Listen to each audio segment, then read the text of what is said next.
Welcome back, y'all. Today I want to talk about some of the reads this year that stood out to me, and maybe also talk about some of the worst reads this year. I don't know. We're gonna reflect on our reading year this year. We will just see. I've read over 90 books this year, and there are definitely at least 10 that have stood out to me and that I would love to recommend to you guys. So that's kind of the topic of the video and the point. First things first though, we have to grab the books. Some of them I own, some of them I don't. I am a notorious library reader, so I don't always have physical copies of the books that I read, and I think I want a coffee. It's like midday and we need a little midday pickup, so let's go do that first.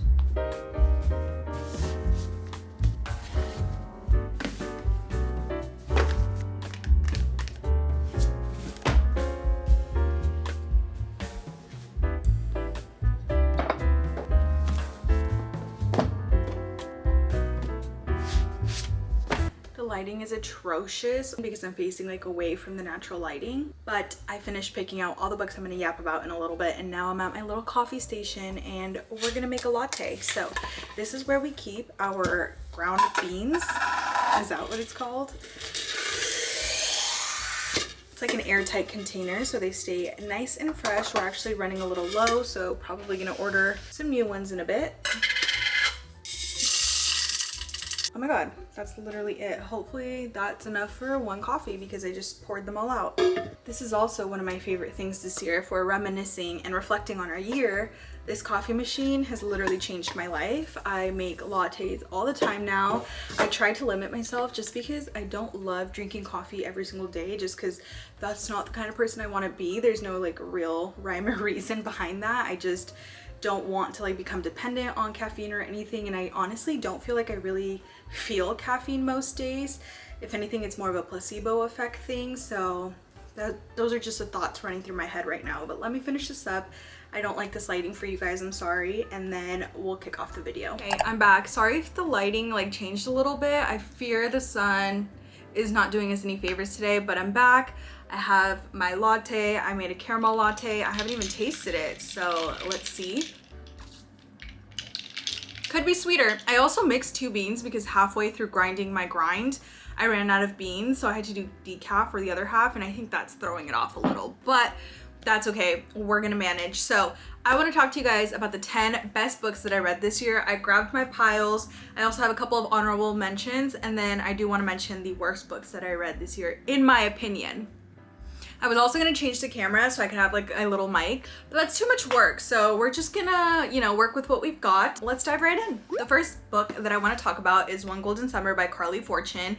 If you had told me at the beginning of the year this would be one of my favorite books, I would have not believed you, and I would have thought you were lying, because this is my fourth Carly Fortune book that I've read, and I have liked her work. I think she's a great author. She is a romance author primarily. All of her other books I've liked very much. None of them have been 5 stars. This one itself was not a 5-star. It was 4.75, but it was right there. Looking back, I probably would rate it a 5-star. I just feel like I don't think about it as much as I would an actual 5-star read, but I loved everything about this. This is like the quintessential summer romance. The romance itself was very believable. The two characters were working on themselves while trying to bridge a gap between each other, putting down their walls, creating a little summer bucket list. The setting was ideal. I could like go on and on and on about this book because I genuinely really liked everything about it. It also is, like I mentioned, the setting is golden. It is the perfect summer romance. If you didn't get this read this year, I would highly recommend it for next summer because it was really good. It's one of Carly Fortune's best, and it definitely stood out to me as such a strong romance book. Next, I want to talk about a fantasy book that had me floored, and that is Enchantra. This is romantasy. This is book 2 in a little duology. The first book is Phantasma, which I really liked. This one though was everything. This is about Genevieve, and the first book is about her sister. So Genevieve in this book is really trying to find herself, trying to carve out her own path, while also trying to deal with this like hunt-like game that's being played. So at the end of the day, she's just trying to survive. So all of those things are kind of working at once, while also there is a romance brewing. This is between Genevieve and Rowan, the romance itself, and the romance was really good. It was a bit of a slow burn. There's a bit of tension, there's a bit of enemies, but having to help each other in order to survive. It was just so good. I ate this up in like 2-3 days. I couldn't put it down. It was so fun.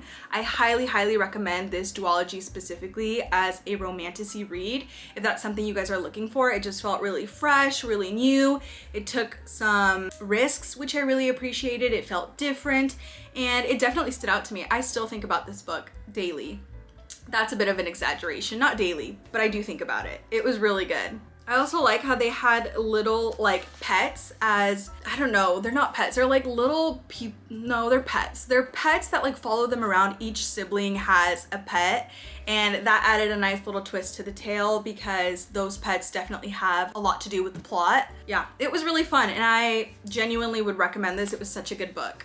Coffee break. Definitely very interesting. I moved you guys a bit further away. Hopefully that's not an issue, but we're just gonna roll with it. Let me move my pile of books closer. Next book I want to talk about is James by Percival Everett. I believe this was like the 2024 Barnes & Noble Book of the Year or something like that. I remember it winning some sort of award, which is what originally put it on my radar. Now this was actually gifted to me by my brother-in-law because I had it on my wish list, and he bought it for me. I read it in like a day because I couldn't put it down, and it was just phenomenal. There are so many things in this book that I loved. This is a sort of a retelling of Huckleberry Finn, but from the slave Jim's perspective, and I've never read Huckleberry Finn, so I don't know if that is like a bad thing or not, but moved again. Sorry, I can't find my angles today, but this is Jim's retelling of kind of what happened during Huckleberry Finn, and it was just really enlightening to kind of see Jim pass as someone who is not smart and doesn't know what the heck is going on to who he really is a genuinely such a smart, caring, quick person. Like the way that his brain thinks, the way that he has to figure stuff out in order to survive is truly admirable. It was like funny, but it was also sentimental. It was emotional. It was a very quick read. So many positives this book had. It's also pretty short, but I really couldn't put it down. I just needed to know what was gonna happen next. It was just such an adventure that I think anyone would love this book. I don't think if you're like into a specific genre, anyone would love this book, really. Like if you only read romance, if you only read nonfiction, like I think this would genuinely work for anyone, and I can't stop recommending it to like the people around me because I do think people would love it. It was just such an adventure, and I would honestly reread it because it was a good story. It was short, but it was like succinct, you know, like everything happened, everything played out, had a really good ending, and it was just very fun. But there are also very tough and, you know, like tough topics talked about that I think are good to know going into it. Next up, we have my most recent 5-star read, and that is Next Time Will Be Our Turn. This is an LGBTQ romance, and I actually really loved it because there are themes of generational trauma, there are themes of mental health, just so many different things that I didn't expect to read in like a romance book. I actually got this as an advanced reader copy, and I really just requested it because of the cover, but I'm so glad I read it because genuinely fell in love with it. It made me cry towards the end. There are themes of grief, there's tragedy that happens in this book that we don't expect.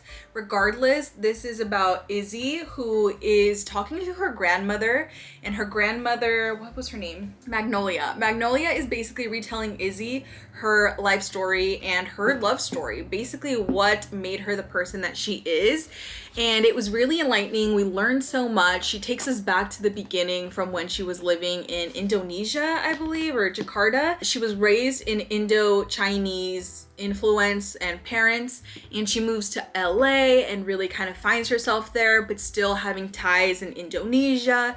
And it was just so good. Like it was just such a strong romance. I loved the romance too because it felt incredibly realistic. These two characters really undergo a lot, and it's really wrong time, right person sort of situation. So if you like that sort of trope, it is very emotional as well, and I feel like you don't expect it going into it. I know I didn't, but I would definitely warn have some tissues ready because the end will hit you in the gut. It'll be a sucker punch. You won't see it coming, but you'll be glad you read it because it really stood out to me, and it was just a very enlightening, such a good, strong romance, and I can't wait for more people to read this. It just came out in November, so it's still very fairly new, and I just need to see more reviews about it. Next, we have another romance that definitely shocked me, and that is Reckless by Elsie Silver. This is book 4 or 5 in the Chestnut Springs. I'm pretty sure sorry, Elsie Silver and all her like little small town romances are like jumbled up in my brain. But this is Elsie Silver at her best. I actually really loved this one because Theo, the male main character, is probably my favorite book male character I've read all year. It was like tension worthy, it was spicy. Theo just has a way with words, he knows boundaries. There's kind of a miscommunication, a big miscommunication in this book that I feel like rubbed me the wrong way at first, and I didn't really know what to believe, and I was like writing this book off in my head. But the more I read, I was like, well, wait, this is actually written really, really well, and Elsie Silver made this like topic or trope have a good lasting effect. Like, she knew how to write it, which is obviously such a positive because I fear this could have gone a very, very wrong way if it weren't Elsie Silver. But she is just queen at small town romances. So if you want a small town romance, Theo, I believe, is a bullfighter. Actually, I have no idea what his job is. There are like so many different jobs in this book. I think he's just, oh yeah, rowdy bull rider. So I was right. And Winter as well, our female main character, I actually feel like I related to her a lot. She's kind of this like darker black cat personality type of person. And her and Theo at first do not see eye to eye at all. I don't know, their meshing together is just like, it works and it makes sense. If you read it, you'll know what I'm talking about, but definitely if you pick up this series, look forward to this one because you will not regret it. Next up, we have another 5-star read, and that is The Four Winds by Kristen Hanna. I finally read this book. This is definitely top 10 favorite books of this year, as all of these are. This book is about the Great Depression. It's during that era, during the Dust Bowl. We follow Elsa as she's trying to navigate that whole situation while also trying to start her family, trying to keep herself and her family safe. So she has to make some really big sacrifices. Out west in California, they're kind of taunting that you can make it rich, you can get wealthy, because there's just so much like farmland and farm work being just available. And so she has to kind of weigh the pros and cons of that, and she makes some decisions. This book is deeply, deeply emotional, as all Kristen Hanna books are, but this is about Elsa really just coming up as the breadwinner in her family, trying to make, like I mentioned, trying to have herself and her family survive and thrive during a really, really difficult economic time. So with that being said, I think this is definitely the perfect book for someone who, well, I guess I'm not like convincing you to read it, right? I don't have to like do that. It was just deeply emotional for me. I feel like 45% of the book, or no, I would say like 70% of the book, I was like, geez, it's kind of slow. I don't know if I love that. And I stuck it through, obviously, because I wasn't going to DNF a Kristen Hanna book. I was still enjoying it. It just felt slower paced, and I wasn't sure where it was going plot-wise. And then the last like 30%, I was floored. It's deeply emotional. Did I sob at this book? Absolutely. Have I sobbed at like all of Kristen Hanna books? Yes. So obviously that's kind of there. I'll throw that in there. It's not my favorite Kristen Hanna book. It's not even top 3 favorites, but it's definitely one I would recommend, and one that I have very fond memories of reading. I feel like I learned a lot too, because like I mentioned, it talks about farmland and farm work being available in California. I didn't know that California, at least in this time of era, was very kind of closed off to immigrants, even national immigrants. So that was eye-opening. I feel like I learned so much about that. That's something I'll definitely take away from this book. Next up, we have Caraval by Stephanie Garber. This is a romance, not romance. It's romantasy. Primarily fantasy though. This is part of a trilogy. I did finish the entire trilogy this year, started and finished. That's how much I loved Stephanie Garber's writing. I think that's what stood out the most, is her writing and her setting. It's like just so vivid. It's so easy to picture. It's really easy to read, especially for a fantasy book. And this book had me wrapped up in a little hug. I felt so comfortable, so cozy. I loved it. This was a 5-star read for me. I don't know if I mentioned that, but this is about two sisters, Donatella and Scarlett, and they are going into Caraval, although only one of them has an invitation, and it is an invitation only event. And by the end of Caraval, it's a couple days long. Whoever wins gets one wish to like kind of wish for anything you want in your entire life. And so we follow our sisters. There's topics of sisterhood, of romance, there's romance subplots, there's resilience, and so much that's talked about. And I feel like great themes with great characters with an amazing setting and beautiful writing is like the perfect recipe for a really, really good book. So this was 5 stars. It definitely stood out to me. I will be reading anything and everything Stephanie Garber writes because of this wonderful book itself. Okay, next up we have Mary Jane. This is 70s. So that's kind of the era that we're taking place in. This is, I guess, historical fiction. And in this book, we follow 14-year-old Mary Jane as she's just coming of age. Her parents and her childhood is very conservative. Her bubble is just like church-going people. And she actually ends up babysitting this little girl that's, I think, her neighbor or lives in her neighborhood for the summer. And that little girl's family is just completely different than Mary Jane's own family. It's the complete opposite. They're very open. They're very eccentric, very individual. Like, they do not care about anything. And so Mary Jane kind of undergoes this transformation over the summer of being kind of exposed to that and then having to also juggle living at home and trying to deal with that aspect of things. I listened to this via audiobook, but obviously I have the physical version here. I absolutely recommend it via audiobook, but physical is obviously just as good. I just thought it was so fun. It's the perfect like summer book because you get a lot of like beach trips, hot summer, cute 70s weather, clothing. It just has a lot of topics that I feel are really attractive, and the story itself I really enjoyed. Again, a coming of age story, and the message at the end of just like accepting people for who they are and trying to find your best self. Ugh, I just loved it. It was so good. It was 5 stars. I genuinely was surprised. I went into this not knowing I was going to even like it, and I ended up loving it. Next book I want to talk about is Blue Sisters by Coco Mellors. This book definitely was one of those underrated ones that I went into not expecting to love. This is about 4 sisters, and one of them lives in New York, the other in LA, and the third in New York. The 4th sister unfortunately passes away, and so this is really kind of just the telling of the other 3 sisters trying to navigate their immense loss and their grief journey. And all 3 sisters are completely different. They each have their own struggles, their own lives to deal with, yet they're trying to even navigate still being sisters, right? And having to kind of get through this immense loss together. And it just really opened my eyes to the world of Coco Mellors. She is definitely more of a contemporary fiction writer who takes characters and just focuses on them and their character development.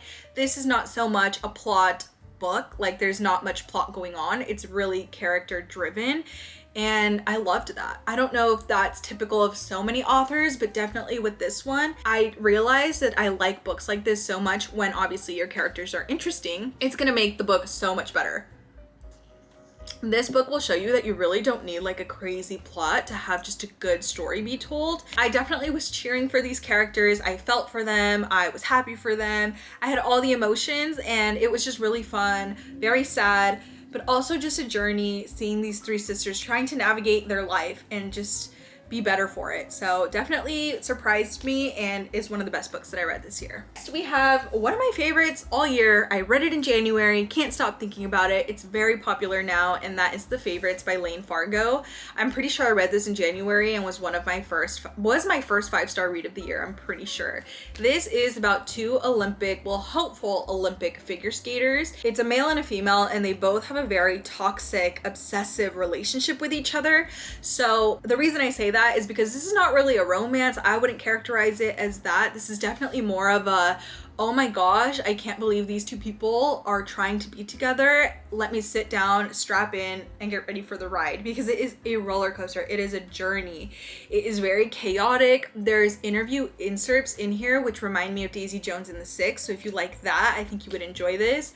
And it was just so fun. It was such an adventure. It felt like I was opening, or like kind of like listening in through a door at like these two people's deepest, darkest secrets. There's betrayals, there's triumph, there's success, there's sadness, so many different emotions, all kind of very well written into a fun story. I feel like this is the epitome of like a good book, just because the characters were interesting. They're not characters I fell in love with, they're not characters I loved, but they're interesting ones. They're flawed, they're human, they're very realistic. Definitely was my first 5-star of the year, and I still think about it to this day. I absolutely recommend it. If you know another book that gives these vibes, please recommend it, because I will eat it up. Those were the 10 books that definitely left an impact on me this year that were my favorite. Now I want to talk about 3 quick honorable mentions. These are the 3: Bride by Ali Hazelwood, Better Than the Movies by Lynn Painter, and Razorblade Tears by S.A. Cosby. We'll start with this one real quick. This is historical fiction about 2 dads. One is black, one is white. They both undergo a very similar sad journey of losing their sons. And so they go on a journey together of like vengefulness and revenge, and it is such an adventure. It's also very sad because obviously these 2 dads are going through something unimaginable. They're having to go through it together. They don't necessarily like each other, and there's topics of race that are obviously talked about in this book, and I just thought it was really interesting, and I read it really, really quickly because I was just that invested. Better Than the Movies by Lynn Painter. This is a YA romance, which is so weird for me to say that I absolutely loved it. It was almost a 5-star read for me. We follow Liz and Wes. Wes is an amazing male main character. He's one of my favorites that I read this year. He is in high school in this book, but he's just very mature. He's very caring. He's very loving. He was definitely the guy that I was rooting for our female main character. And even though it is YA, it's not cringy at all. It was just really fun. It felt nostalgic, and it was just a very solid romance. Last but not least, we have Bride by Ali Hazelwood, which surprised me. I think I read 3 or 4 Ali Hazel books this year, and I still have another sitting on my TBR cart. But this one I think was my favorite. It was the most unexpected. It's a paranormal romance, and it's between a werewolf and a vampire. So they have that going for them. There's a lot of tension there. In this book, vampires and werewolves are big no-goes. They're enemies, and so they're trying to figure that out because they're in a marriage for convenience. So that's part of the plot, while also both trying to find our female main character's best friend Serena, who went missing. They both are kind of invested in her coming back, so they go on this journey together, so it's a bit of a mystery trying to figure out what happened to Serena, and it was just really fun. Ali Hazelwood injects her books with so much humor and liveliness that you just can't put them down, and you're kicking your feet and giggling the entire time because they're just that fun. Now I want to talk about the 3 worst books that I read this year, and obviously reading is subjective. I'm pretty sure at least one of these will definitely surprise you, but to me they just weren't hits, they were misses. I might have been the problem, I don't know. First one is Daydream by Hannah Grace. This is the 3rd book in the Maple Hills like interconnected series, and it just took me so long to read this book. I was bored the entire time. I actually really liked both main characters. This is a romance, by the way. I just didn't necessarily like them for each other. I feel like they both were trying to change too much to be with each other, and I feel like that kind of turned me off to the romance because I don't necessarily root for couples like that, and I love them individually, not together, and it took me way too long to read, so I rated it like 2 stars. Next is one that I'm probably gonna get a lot of hate for, and that is My Friends by Frederick Blockman. Now listen, the book itself, like the story is good. I just am not a fan of the way he writes books. I feel like the writing is very choppy. Some of it is super fast paced. Some of it is super, super slow. I'm confused half of the time with pacing. And then the story itself is good, but it just could be written better in my opinion, or it doesn't clash with my brain. I just am not a fan of his writing, and maybe it was more of a me problem than a book problem, but I also rated this like 2 stars. Last but not least, we have the lowest rated book that I read this year. Those 2 that I just mentioned, these 2 I think were 2.5 stars. This one was 2 stars. This one I wouldn't recommend. Don't pick it up. Time of Your Life by Jessa Hastings, which I feel like I was so hater in saying don't pick it up, but I just didn't like it at all. This is marketed as a romance, I believe, and it's about Joa and I don't even remember, Isolde. Very interesting names, I will say that. I don't necessarily know how to pronounce them, but this is not a romance. This is like the worst, most verbally abusive relationship I've ever read about. It's between a rock star and like this super model socialite woman, and it just was not a good book. I think this is gonna be a series, and I don't even want to tell you about it. Do not pick it up. It was a waste of time. It was a 2-star read for me. I don't even know if I'm gonna read any more Jessa Hastings book because this just was not good at all. If anything, I'm just waiting on the next Daisy Hates books and then I'm done with Jessa Hastings because I'm just not a fan. This book was not good, and I do not believe anyone who says that it was. So that is it. I hope you guys enjoyed some hot takes, some cold takes. I don't know. Those were my favorite books of 2025, some honorable mentions, and the worst books. I hope you guys enjoyed, and I'll see you guys tomorrow. Bye!